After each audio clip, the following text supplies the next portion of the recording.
Hey folks, tomorrow I'm going to be making a new cider, but I'm just going to introduce you to it today in this film. So this is day 0, I'm not even doing preparation day 1 yet. So I just want to show you something. So I've got 3 demijohns like this, which have got a bit of mucky yeasty stuff in the bottom, some sediment, some trub, whatever you might want to call it. In these I've made a blackcurrant, rhubarb and gooseberry milkshake stout. So I've got 1, 2 and 3 of them. I did have 4, but I accidentally dripped some water in, which I wasn't convinced was clean, so I'm just using the 3 because I don't want any contaminants. Now, these should, fingers crossed, all be clean enough for me to use in another brew, and hopefully the yeast which is in there will activate and help me make a cider. So yes, this is stout, but I want to make a cider, and the cider that I want to make tomorrow, I'm going to call a plum stout cider. Plum, using plums from my plum trees. I've got a sour plum tree at the back and a sweet Victoria plum tree at the front. I've got the stout residue here, and I'll have a load of windfall apples from my garden. So I'm going to combine the 3 together and see what it tastes like. I've got no idea what it's like to try and ferment a cider using the dregs from a stout. It'll be interesting to find out, and I think the plum will be a nice flavourful addition. So I'll catch you tomorrow on what will be preparation day 1 when I kick off the recipe and start to make the cider. See you then. Good morning folks, it is the next day and I've got a big and busy brewing day today. So today is preparation day 1 for making my stout plum cider. I showed you the stout yesterday and I'm going to show you the plums shortly, but I want to show you the vessel in which I'm going to be making this.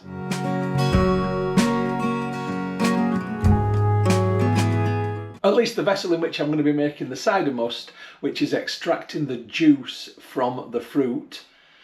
Let's have a look at my steam press. So these 3 pans here comprise my steam press, as well as a lid which goes on top. This is the bottom pan, and that's simply got 4 litres of tap water in. It's on a double wok ring, so it's like this with a burner around it. It'll heat up quite quickly and come to a boil. When it starts to boil, it will produce steam, and that steam will go into pan number 2. So pan number 2 has a vent. The steam will come up there like that and it will hit pan number 3. Now look at where the vent is and look at pan number 3. Note in the middle of the pan there is no holes. So pan number 3 is a colander basket and this is where the fruit goes. So the fruit will drip through these holes once it breaks down with steam into pan number 2. And then the liquid gathers around here and then it goes through the hole, which you may or may not be able to see, somewhere around there, down here, and it will go into an awaiting demijohn below. It's a very effective way of gathering juice from your fruit. So now I need to get my fruit. I'm going to get my apples before I get my plums.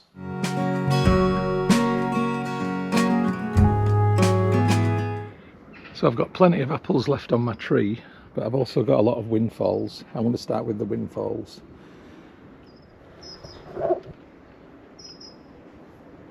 And if they're in good condition like that, they go into the pan. And if they're in bad condition like that, they get chucked into the edge.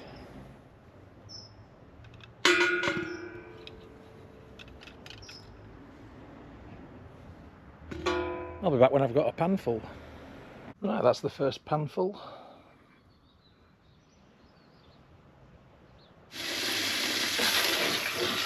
So I've got them in the sink and I'm now just going to cover them in water and let them soak for 10 minutes, give them a mix around just to clean the outsides off. Just for context, I've been in Australia for 3 weeks, so that's why I've got windfalls on the floor like that. I'm normally out there every single day picking them up. But unfortunately I've been away during a big part of apple season and unfortunately plum season. I've lost a lot of plums, but I've still got quite a few left. We'll do the plums next when I've done the apples.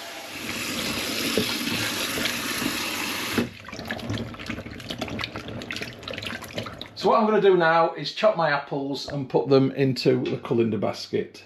So then with each apple it's a case of having a visual inspection. I don't want the manky bits, so I'm going to chop those out and I'm going to keep the rest of it. I'm not scratting today, I'm just going to put them upside down in the colander pan. So again, I don't want what the jackdaws have been eating, but the rest of it's pretty much okay. So again, upside down in the colander pan. Oh, I should say the colander basket. Anyway, I've got to keep putting them upside down in there, like so. I do that so when the steam hits them, it's hitting the flesh immediately and the skin isn't acting as a barrier. So I've got to keep going, keep going, keep going, keep going. I'll show you when I've covered the bottom of the pan, and then I'll show you at the end.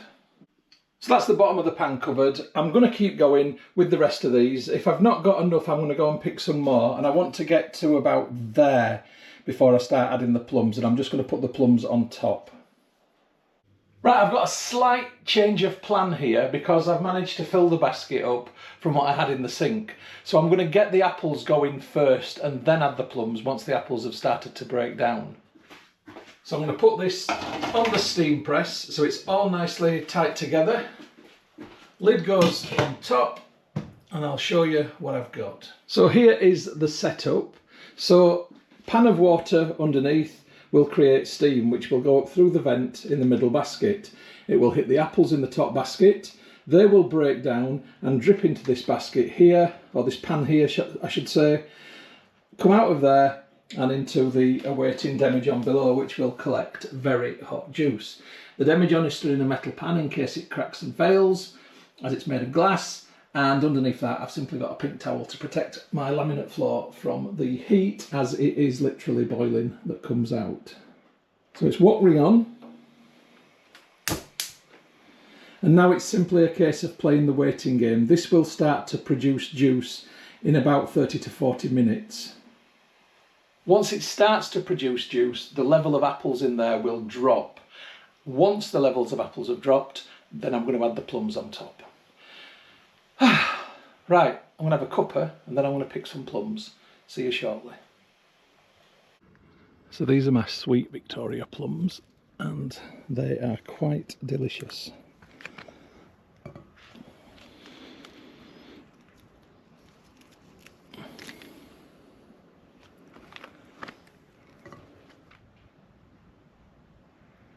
Half a pan full. I think that's pretty good. And just like with the apples, I'm going to wash my plums. Not them ones.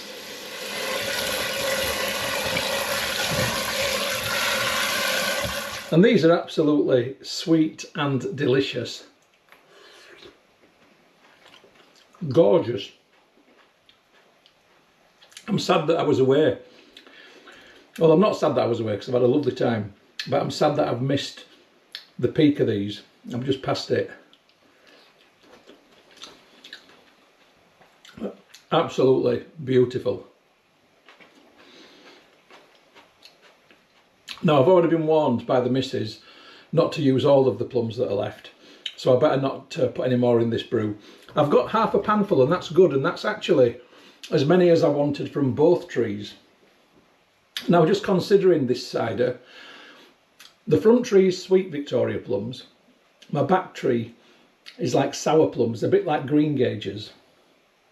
And I'm thinking now, the sweetness is probably going to go better from the Victoria plums with the stout flavour, that dark chocolatiness, than what a more sour flavour would. And I've got enough plums in that pan, so I think I'm just going to put Victoria plums in this one. So it's going to be a Victoria plum and stout cider. Yeah, I think that sounds nice as well. So I'm just playing the waiting game. Once the apples have begun to fall in height, then I will cut the plums in half, just like I did the apples, and then put them on top of the apples inside the steam press. So I'll come back to you when there's something worth showing you. And a further 30 minutes in, we've got juice. And it's coming out decent. A really nice flow into the bottom. These are quite juicy windfalls now, so they're going to give up a fair amount. So once the height of the apples has fallen to maybe there, I'll come back to you because then I'll start to put the plums in. It's a further 35 minutes later. The apples have now begun to fall down as in the level of apples has begun to fall down, began to drop. I'm still collecting a nice amount of juice, so I'm now going to start to process my plums, which I've just put in a colander to drain in the sink. So with each plum, I'm just going to cut it in half. Obviously there's a stone in the middle. I'm leaving that, I'm not bothering taking it out. I just want to essentially expose the flesh so that the steam gets to it and the skin doesn't act as a barrier. I've got quite a few to do. I'll come back to you when they're done. Right, that's all my plums now cut in half. So it's time to get them into the steam press on top of the apples.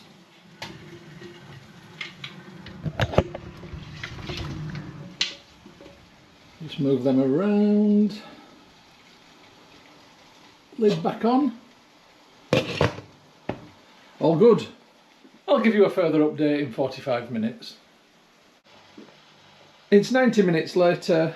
The demijohn is just about full. I am going to switch this off. So you can see that the level of the fruit has really dropped.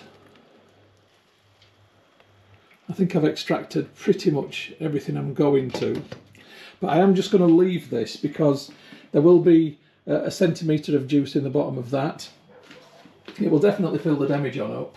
And I've actually got more juice here than what I need because I've got to add the liquid from the stout that was left plus some brewing sugar. So I'm actually going to use some of this liquid in another cider which I'm going to make tomorrow. I haven't quite decided what the full range of ingredients in that one will be. But there's nothing I can do with this now because it's too hot to do anything with. So I'm just going to come back to you tomorrow on what will be preparation day 2 stroke brew day 1 to finish off this recipe. See you then. Good morning from the kitchen, folks. This is preparation day 2 stroke brew day 1 for what will be my Victoria plum stout cider. It's a bit of a mouthful. I think I just need to call it a stout plum cider, don't I? That's probably better.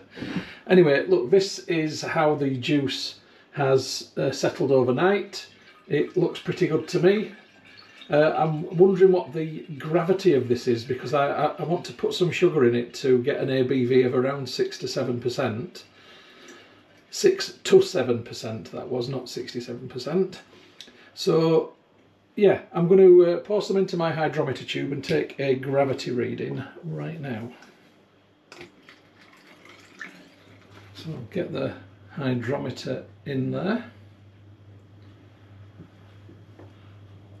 That's not bad, but it does need some sugar in it. Okay, I am on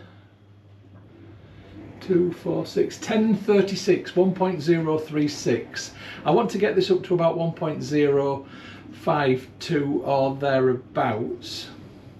So I think I'll add about 250 grams of brewing sugar into this. So I've got a little glass jug here and I'm just going to tip some of this out into the glass jug.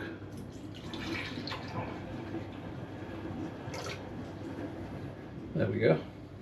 Now I've tipped some of this out in order to make some space because when I add the sugar into this, the physical volume will increase, and I've also got to add the liquid from the stout into this. So I'm going to begin by putting the sugar in, and I'm going to just put a little bit at a time, like so.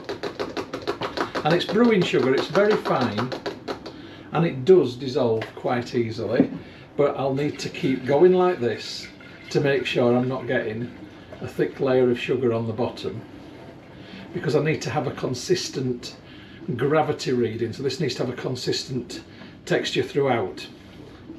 Texture, is that the right word? Density, that's the right word, a consistent density throughout.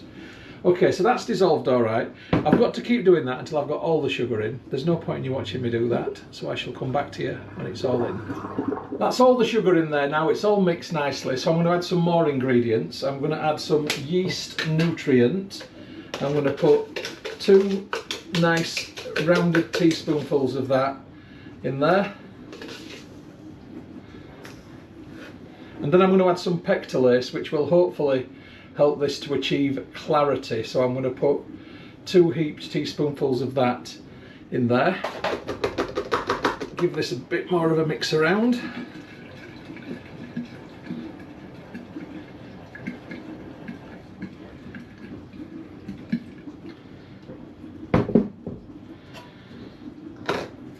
So here's what came out of the stout. That is sediment, and above it, it looks like stout, so it's completely separated in the fridge. I'll just show you the layer there. You can see the dividing line, and that's in the top. I'm just going to tip the lot in. I'll give it a quick stir. It now looks like a hot chocolate or drinking chocolate. Right, I'm going to pour this in.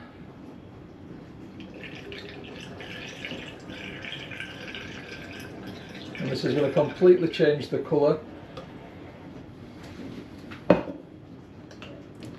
and hopefully create an interesting flavour profile. Now there's a lot of layer in there, definitely, density wise, so I need to give this a very good shake around.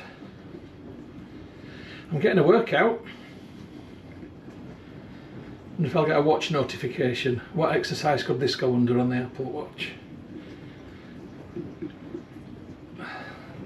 That looks alright to me.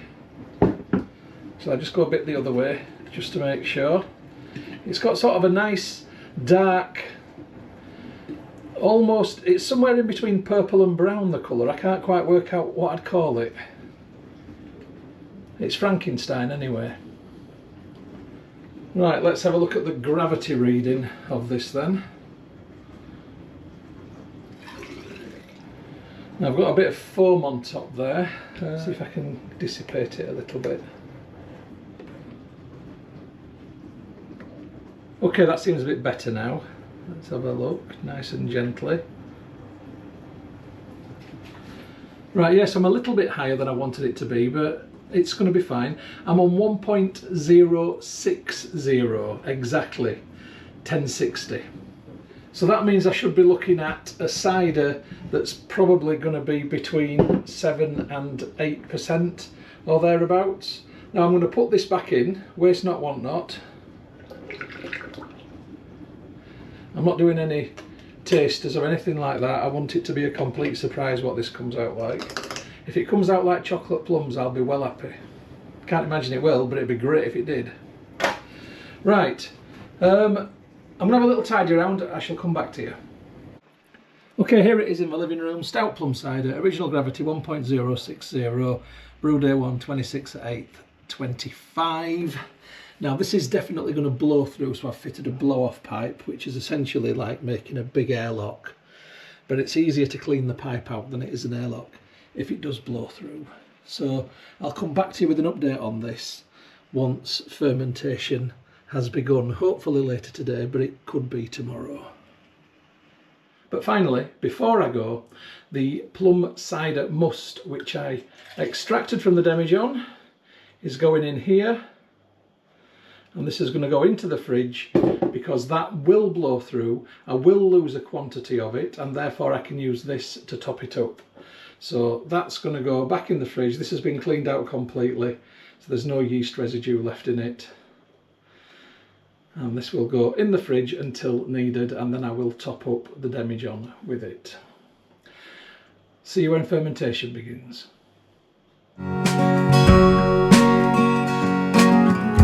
Well, it's about 10 hours later on brew day 1, but I've noticed that fermentation has begun on my stout plum cider. So that is now krausenal. There's CO2 going along there, because in here there are bubbles happening. There, did you see that one? There you go, another. So excellent. So that is the yeast which was already in place in the stout mixture. Let's see how it pans out. I'll give you an update in a day or two's time. Good morning folks, it is brew day 2 for my stout plum cider. Let's have a look and we will see that it has blown through as expected. So it's formed a nice big krausen, and the blow-off pipe is absolutely necessary. Look at the colour of the water in there now compared to what it was yesterday. So I'm going to leave this to carry on doing its thing, and then when it's settled down I'll add the plum cider must, which I've got in the fridge, into the demijohn to top it up. So I'll catch you then. Morning folks, it is brew day 3 for my stout plum cider. You can see now that the big foamy krausen that it built when it blew off has gone. So I'm now going to add the other plum juice, which I put in the fridge, into this, or the plum and apple juice I should say, into this now to hopefully top it up so I can confidently get 5 bottles out of this demijohn. So if I was following the rules precisely, what I should be doing now is taking a gravity reading and then adding this and then taking another gravity reading so I can work out what the ABVs are. We are talking 0.1% because whilst I am diluting by adding this, I'm also putting more sugars in by adding this, and it's such a small amount, it's not going to make any difference at all. So it's not worth it. If I was doing it commercially, yes, it would be worth it, but I'm not doing it commercially. So I'm just going to pour this in, and it will get very excited at this pretty quickly. That's all gone in now. And there's a big rush of bubbles to the top, I'll show you. So I'm going to get this back in the living room and back on the blow-off pipe. I'll come back to you when I take it off the blow-off pipe and fit an airlock. Hey folks, a Brew Day 4 update for my Stout Plum Cider. Here it is. It hasn't gone crazy anymore, it hasn't blown through the blow-off pipe again, so I'm just going to fit a standard airlock now. There's a cleaned airlock gone into there, push that down, and we've got immediate positive pressure and bubbles. That all looks good to me, so I'm just going to leave it to get on with itself. I'll come back to you when fermentation's over and it's ready for bottling, whenever that may be. See you then. Good afternoon from the kitchen, folks. It is Brew Day 29 for my Stout Plum Cider. Fermenting stopped about nearly 2 weeks ago. Let's have a look at it. So here it is on my windowsill. You might notice some positive pressure in the airlock because the sun has literally just come out and started shining on it, but this has only been here for 5 minutes only, literally. So please don't think I've been fermenting it on my windowsill, because I haven't. It's not clear, but it won't clear this. The stout matter that went into it was not clear, but I think in a glass that might not look too bad. There is a very clear sediment line at the bottom that you can see just there. And I think that is literally as much as I'm going to get out of it. So it is time to get it out of here and into these awaiting bottles, particularly as I've run out of demijohns and my apples are building up. So the first thing that I need to do is put a bit of priming sugar into each bottle, just standard household granulated sugar. I'm putting the equivalent of a flat teaspoon into each 700ml bottle. I'm initially going to try and do this into just 700ml bottles. I can't tell if I'm going to get 6 full bottles or if I'm going to get 5.5. So I'm going to initially bottle it into 6 full-size bottles, but I have got a half bottle in the sink as well. So if I don't get the 6 full bottles, I'll just go into the half. So the sugar that I've just put into the bottles will be found by any yeast which is left in here. That yeast will smash it apart, and when it's smashed apart, it releases CO2. CO2 builds up in the bottles, that's pressure, and that's what will give my cider a sparkle, fingers crossed. So it's bung out, siphoning tube in. It's just hit the sediment and stirred it up a little bit, unfortunately. That means the first bit that comes out is going to be murky, but that first bit will go into my hydrometer tube. Let's get busy with the fizzy. Right, proper murky, milkshake, milkshake, milkshake, cleared up, that's cleared up nicely, and into bottle number 1. So this is looking nice and clear in the pipe now. Let me show you. So you can see the pipe there, that doesn't look like milkshake at all. I've got to concentrate on what I'm doing here because the bottles are very dark and it's not always easy to see where this is. I don't want to flood over too much. So, and into bottle number 2. Now I can see some reaction to the priming sugar just there, so that is a good sign. And that's a proper murky hydrometer tube. But it doesn't seem to be clawing up the sediment now, so I'm happy enough with that. And into bottle number 3. Can't actually see through this bottle. It's such a dark glass. And into the next bottle. That was guesswork, and I think it was good guesswork. I can see into this one okay. And into the next one. It smells really nice actually. Definitely cidery, but there's a fruity vibe going on with it too. I've got no idea what the flavour will be, but I'm going to find out shortly. So am I going to fill a full-size bottle, or am I tipping this into the little one in the sink? I suspect I'm going to be tipping this into the little one in the sink. And there we go, bubbles in the siphoning tube tell me that this is done. I'm going to get this out of the way, and this is going to be sanitised very soon. So that's my last bottle. It's absolutely nowhere near full enough, so it is going to go into the small one. And then I've got a little nifter. Ooh. Right, that's the rest of the bottles bunged, so I'm just going to give them all a little shower to get any sticky residue from the outside.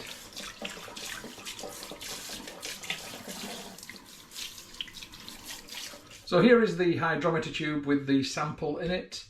In goes the hydrometer. Let's see what the final gravity is so I can work out the ABV, which is the alcohol by volume.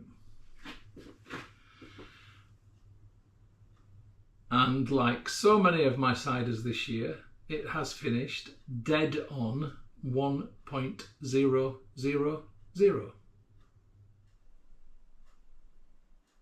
Right, I need to work out the final alcohol by volume for this brew. So I take the starting gravity, which was 1.060.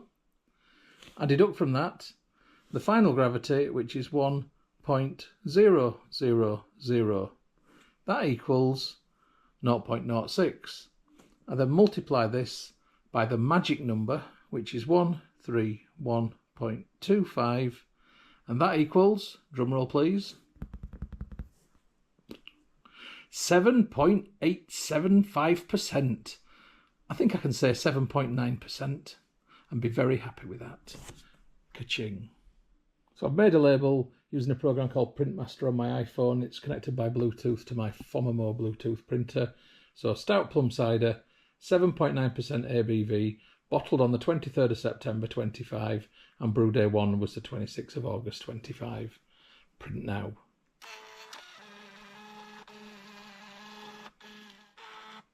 It's a handy wee gadget. My labels to my bottles.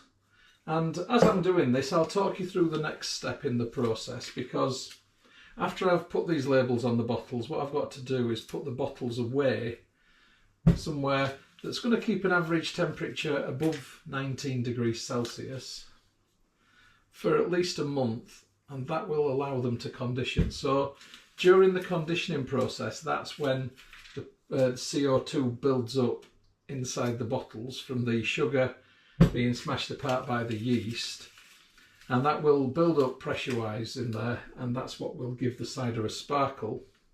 But as well as that, I want the flavours to come out. I want to be able to taste the plum, and I would love it if that stout gave it a bit of a chocolatey flavour or something like that. It would be so unusual and different and interesting for a cider. Now, I suspect it probably won't happen. I suspect it might taste a bit weird, but do you know what? It was an experiment, and if you don't innovate and you don't experiment, then you'll never ever do anything differently, and you'll never know. At some point in history, some weirdo put mint sauce with lamb, hey, and it worked. Apple sauce with pork, hey, it worked. Did you know that people used to eat jam with meat regularly? It was a thing. People used to eat fruit with meat regularly. Right, I've got to put these away now then to condition, but before I do that, I'm going to have a little nifter of my sample that I took. I've just had it in the fridge. I'll go and grab it. Right.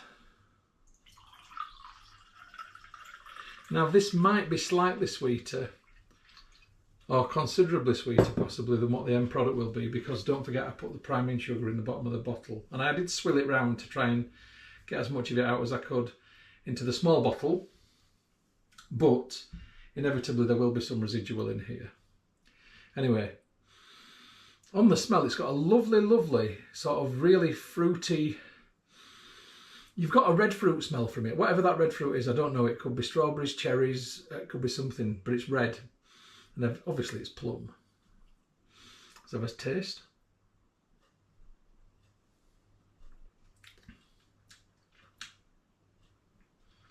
It's medium dry to dry. You get an initial sharpness and then you get kind of a thicker back flavour on it. There is definitely fruit in there. You can tell that there's more than apple in there. The stout's not obvious, but maybe over time with conditioning that might come through. So look, I'm going to see you in about a month's time, sometime near the end of October, for the opening and tasting. Whenever this film goes online though, I have no idea. But I'll see you then anyway, whenever that may be. So cheers folks. Hope you've enjoyed the film so far. See you when it comes to the opening.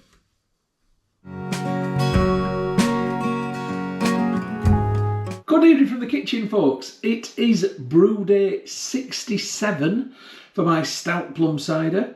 And today, or this evening, or right now, it is the grand opening and tasting for this brew. I'm going to say I'm fairly confident that this is carbed. It's been in the bottle for 5 weeks since I bottled it. But look at that bung.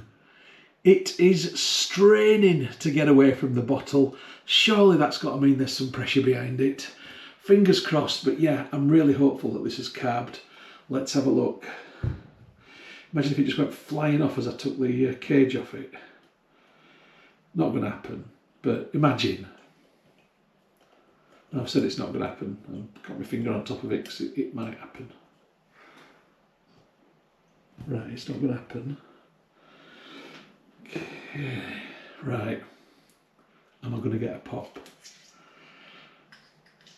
Oh, yes, and vapour. Yes, I have a sparkler.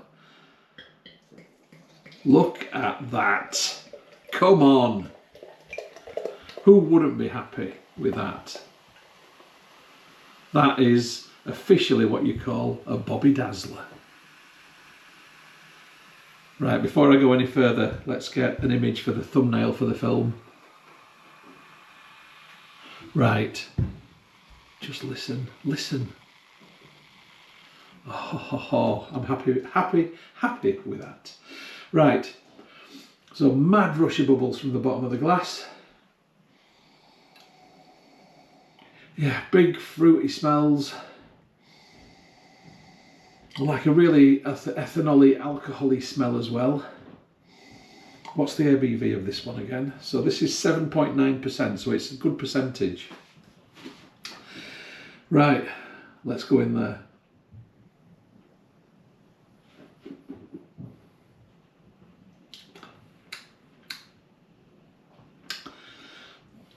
Oh, there's a lot going on. I'm trying to process. Right, I need to go back in.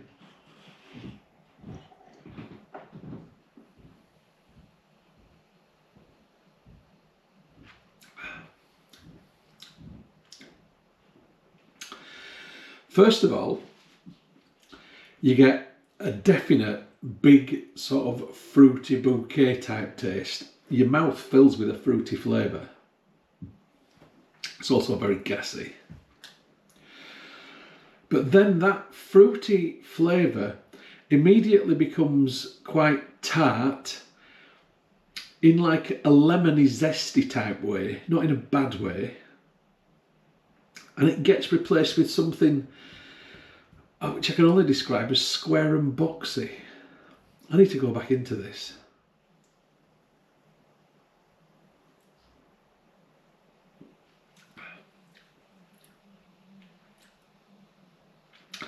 So fruity, zesty, it's the stout. But I can't put my finger on what it tastes like. It definitely is the stout. It's not really a stout flavour, but it's something else, which it's not dark chocolate. You know when you watch the Great British Bake Off and they go on about things like umami and matcha and stuff like that? I don't even know what the flipping heck they're on about. This is one of them things. I don't know what to call it. It's got something.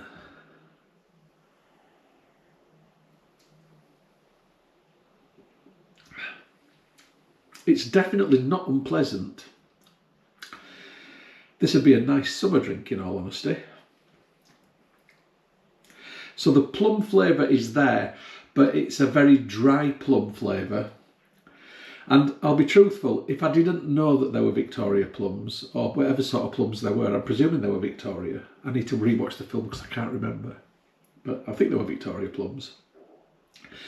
If I'd not known they were there, I might have thought that it was berries of some nature. I think the zesty lemoniness just comes with the cider. That's the part of the quality of the cider, and maybe because it's gone dry, and incidentally this is dry. But that third element that comes in,